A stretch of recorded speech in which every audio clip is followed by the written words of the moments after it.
Welcome to Creative Katie's Mixed Media Technique Tags. This is number 3. On Facebook, you can find me, all things mixed media, Creative Katie. Come join the creation ships. Social media, here are the hashtags. Hashtag Mixed Media Technique Tags 2017, hashtag Creative Katie. Don't forget to subscribe, that way you won't miss any upcoming technique tags or anything else I'm up to. Mixed Media Technique Tag number 3, using paper towel. Please note that in the description box is a link to my Amazon store as well as links to products you see me using in the video. Hi everybody, Karen Burchill, Creative Katie. Today we are doing Mixed Media Technique Tag number 3, and we're still in the category of texture. And how are we going to get texture this time? We are going to use the kitchen towel. Okay, so we may use it right fresh off the roll, as this one, just with the plies pushed apart, like that. Or we may use the paper towels that you've used to clean up unused paint. And that's what these are. And mop up sprays and the like. Now I'm going to show you how you can color your paper towels for this tag if you don't have any in your stash. Actually, I was rather surprised in my stash that I was quite low. Once these are dry, once I've mopped up paint and they have a lot of color, I do sort them in my big blue box. And I'm going to put a link to the video in the eye. If you hit the eye at the top right-hand corner, that will take you to the videos of the big blue box storage system. I will show you how I store my jelly prints and my colored papers, be they the paper towels or coffee filters or what have you. As always, I wanted to show you some finished cards or pages where I've used this technique so you get an idea of it within the context of a whole page, a finished page. So you can see here that the entire background here has been put on. So that's one of our tags. We're going to put the tag basically covering, it becomes the background of our page or project. The other thing that you can do with the paper towel is cut it up into bits that you use to collage onto your project. So on here, I have a whole selection of circles that I cut out, and some of them were cut out of colored paper towel here. So you get that little bit of lovely texture as well. And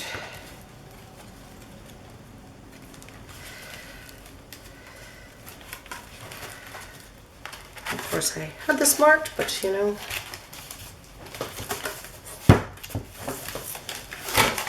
here's another one where I've used it in the Christmas decorations. So you have the texture. Some of them are plain and some have that texture.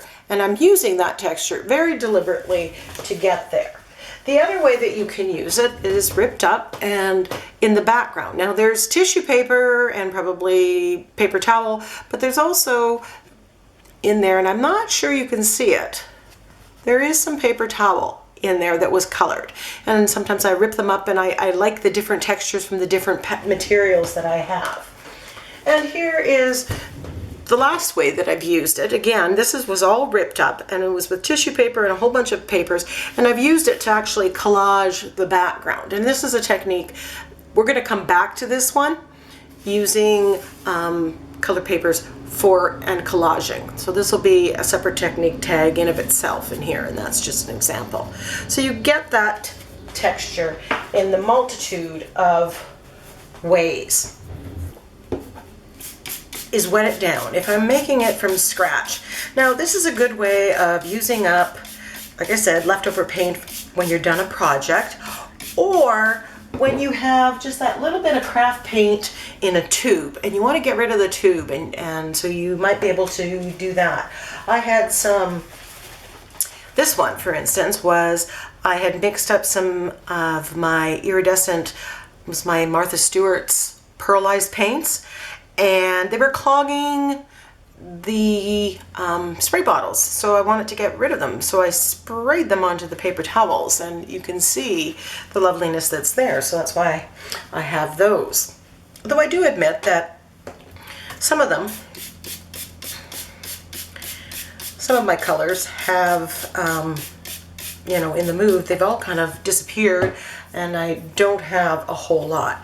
So you can use any color medium to do that. Now, if you stick to acrylics, be they craft acrylics, Liquitex Basics, or your dilutions paints, these are going to be permanent when dry.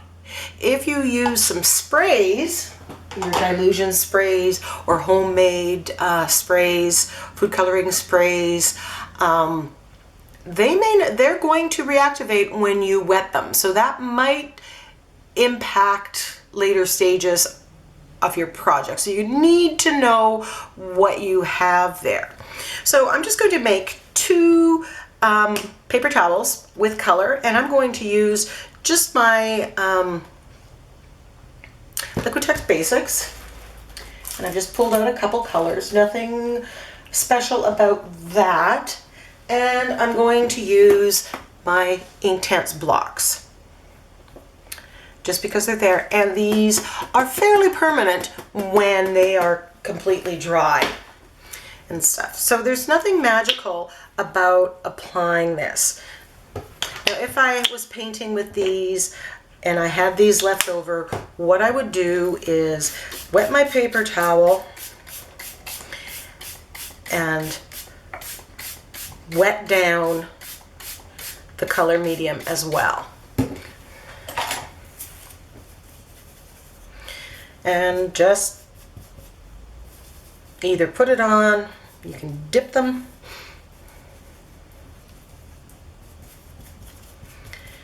now if you have paper towel and you just get in the habit of cleaning up leftover paint, you might end up with some interesting color combinations that you're going to really like.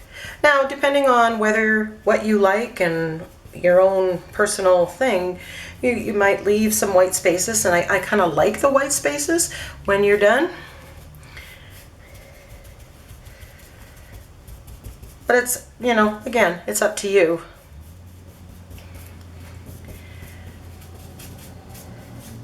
So once that's kind of all done, and clean up, I find it's easier to separate once it's wet. I just hang them.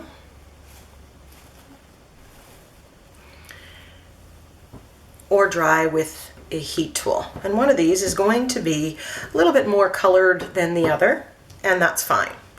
You know, I can add to this later if I needed to. So I'm just going to clean up this area and come back and do the one with the Inktense blocks. For the second one, just to show you that you can use other color mediums, including your watercolor, I'm going to use my Inktense blocks. Now I'm choosing the Inktense blocks because they will be, or closely to, permanent when they're done. Watercolor crayons may not, like many of the sprays, you may have to make adjustments later on. And to the wet paper towel, I am just drawing with the blocks and using different color combinations, and I kind of like the sketchy look to that. Sometimes I'll water this down afterwards and let the water take the color throughout the entire paper towel and both layers. This is, they're still together. I find it's easier to take apart when they are wet.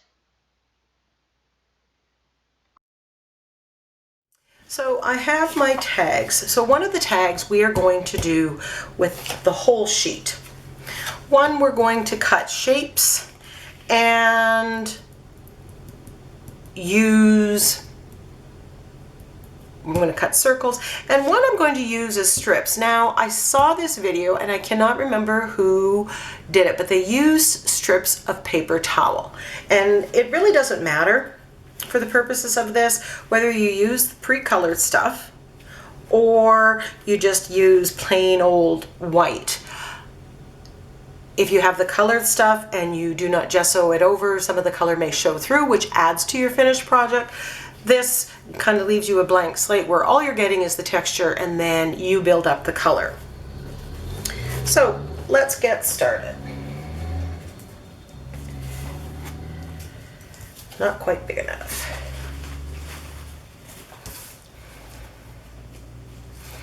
So what I'm going to do is just simply adhere this with, I've usually used Mod Podge matte. If you are in a climate where Mod Podge doesn't work, use your gel medium. I find it uses a lot and it soaks up because of the paper towel. So I've usually used the Mod Podge, and that's what I'm going to use today. But feel free to use what works best for you. So I'm applying a layer of Mod Podge to my tag, and then I'm just going to lay the paper towel on the tag. Now with this one, it matters the colors because I'm choosing the colors of the paper towel to play a good role in my tag. I'm just going to set that off to dry. Now the next tag, what I'm going to do is I'm going to cut this paper towel with strips. Now I'm going to tell you something right now. I did not gesso these tags, and that was something that I regretted later on. You could paint the tags a certain color and then place the paper towel on it if you wanted to keep the color of the paper towel. Because I didn't do that and I didn't like the color of the manila tag, I ended up putting gesso over both of these tags and adding a whole other level of color to it. So it really was just distinctly about the texture. So you see me here cutting brand new paper towel, cutting circles just from my found object pile, and I keep a collection of lids and odd shapes that I use for printmaking, but I also use them for cutting templates. And I'm just putting the gesso underneath, or Mod Podge underneath and above.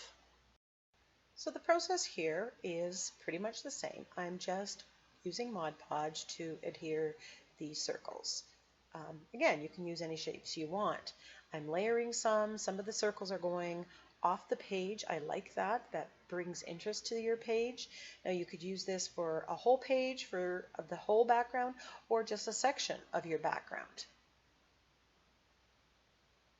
This is not necessarily a background technique only. So here are the three tags, the solid color or the colored tag, and this could be done. We've put it on, there's the texture there, but you can do other things on top of this. You could add more techniques. You could put modeling paste through a stencil, you could put gel medium. Stamping doesn't really work because of all that texture. So I'm just playing with this, and I'm determined to do something to it to make it a little bit more. But definitely adding the modeling paste through the stencil is not part of the technique. You could leave the background as it is and do whatever other techniques you prefer. So I had the peacock feather out there because I was thinking peacock because of the colors, and I like peacocks. Excuse me. So I'm just taping down my stencil. I find that it makes the stencil sit flatter against the material. Now I was going to put white paint through this, or modeling paste, and then I decided I don't want any more texture. I'm just going to put white paint. But you could put any color paint through it if you wish to. And I'm just using a makeup sponge to dab this on. And I'm applying thin layers and building up the layers as I go. And that way you prevent the paint from squishing under it. Now I was going to only put part of it on, and you could definitely do that, but I decided that I wanted to do it for the entire background. So at the end here, once this is done, I pretty much have a complete background that I could put a focal point on and pretty much call it done.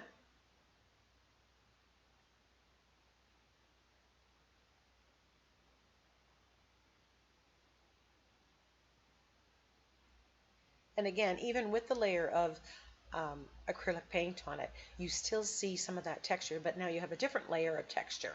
So you could put a focal point on it that way and a quote, and your tag would be done. Now with this tag, with the strips, I really like the colors there, but I realized that if I wanted to preserve the color, I needed to have painted the manila tag beforehand. I think that would be brilliant with a black background on there. But for the sake of this video, we're focusing on texture. So I'm just going to apply a layer of, or several layers of gesso on top of this. Basically getting rid of the color of not only the paper towel, but the manila tag, and preparing it for a layer of color. And I'm doing the same to the one with the circles. And the gesso, just like I would put gesso at the beginning of any page that I would start, this basically gets everything ready for whatever you're going to do next. Now, if you wanted to stamp, I would have stamped before I put the paper towel down, because now you won't get very distinct stamps at all. You'd be very disappointed in the end result. So I'm just putting down some color and thinning it out somewhat, and I think I thinned it down a little too much. Excuse me. I'm just adding, I've got some metallic purple and some quinacridone magenta, and I'm just mixing the colors right on the tag. Now, depending on the colors, it's going to fall into the nooks and the crannies of the paper towel. And the metallic, and you can see it, the metallic definitely gets picked up in those nooks and crannies as well. And I'm just kind of dry brushing more on top, and that's just accentuating the texture. So even though the texture is there, there's ways that you can bring the texture out even more. Using metallics is one way, dry brushing on top is another, and outlining with a Stabilo all pencil, which I think I do next to this tag once it's dry. So the third tag with circle, I decided to get out my Lindy sprays. And I've tried doing it this way, and I find it a little too tedious, and I guess I'm a little too impatient, so I decided to spray it. This is a sepia color, and then I'm using a teal color. I'm going for something kind of vintagey. When you use the sprays, especially sprays with any kind of mica in them, they get caught in the nooks and crannies, and that was what I was hoping to happen here. So you're spraying it on, and you're moving it back and forth, occasionally getting the heat tool out to dry it, and just until you like what you see.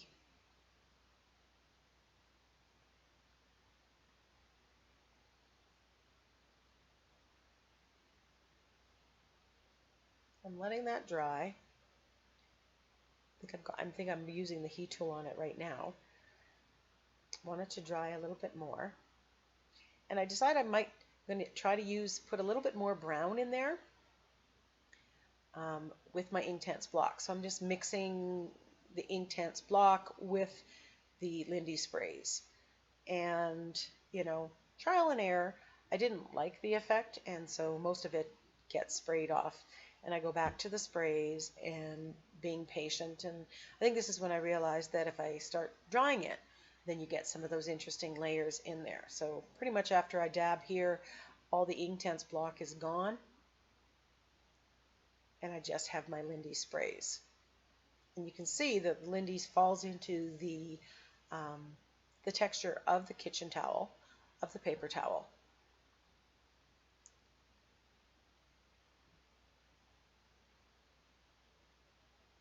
You can see some of the areas that are still brown from the sepia or the intense blocks, if that's still there.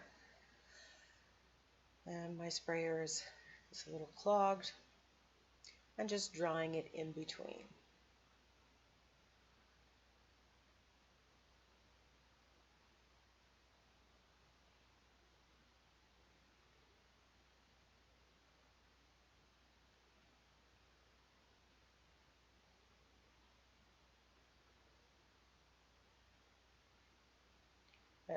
The green that I used was kind of a forest green, but it has a silver tone to it. And I actually end up adding gold to it a little bit because that's kind of the color family that I wanted to go into. I wanted a little bit more gold rather than the silver in there.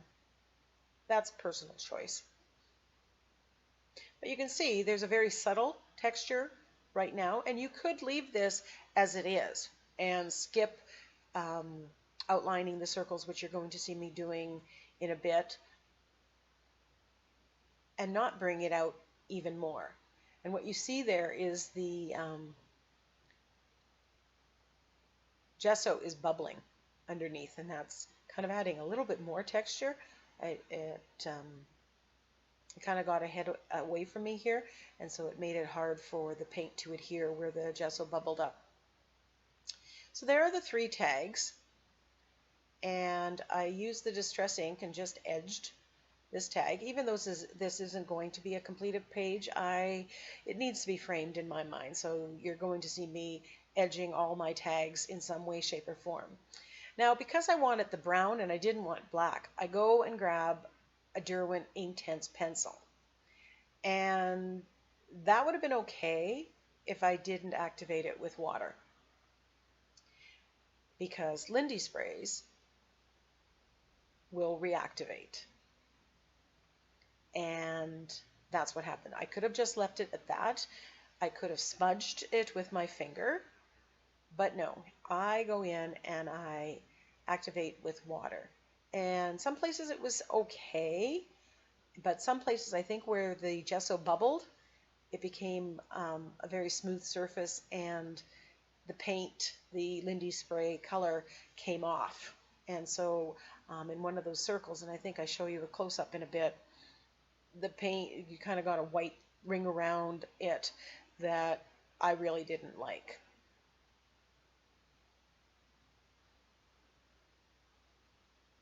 So there's the tag with the Stabilo all pencil around it. Now that's permanent, so activating with water was not a problem. And this one, you can see I'm pointing out, there's where, I lost all the color, and it kind of really wrecked the tag in my mind.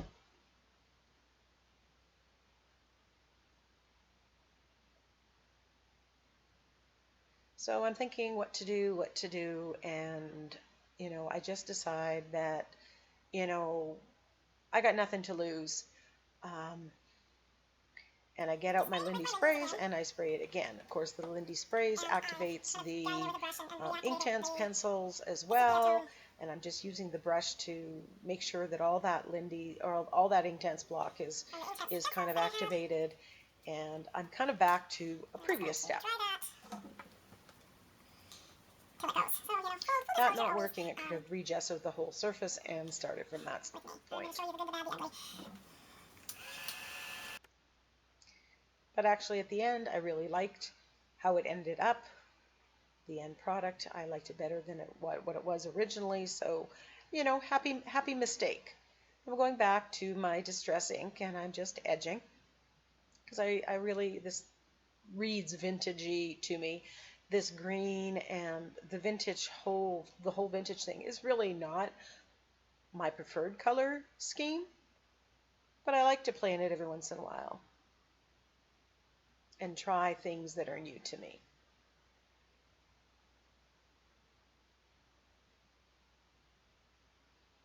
You can see the texture. You've got the bumps from the paper towel. You can see the circles, and this could be left as it is.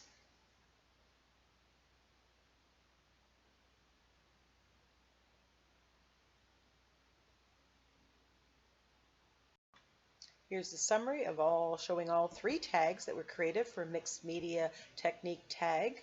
Use paper towel. Here's one where we've put acrylic paint on top of the paper towel. And here's a close-up of the amazing texture that is created through this process. Here's the background or the back of the tag with the summary. You can stop the video and copy these details down if you want to use what I have. Here's the one created with acrylic paint, some of which was metallic. And in this close-up you can see the shimmer that's created there as the paint settles in the nooks and crannies. And once again, the summary on the back. And the tag that caused me such grief that I absolutely love right now, I did go back and put Stabilo around it, but I rubbed this time. I love all the luscious texture that's created in that process. Here's the background. I apologize, the color got a little dark and it's a little hard to read, but most of the details can be found on tag 1 and 2. Again, all 3 of them. I hope you give this technique a try, and thank you for watching. Please like, share, or comment on this video, and please come and share your tags and join my Facebook group, All Things Mixed Media Creative Katie.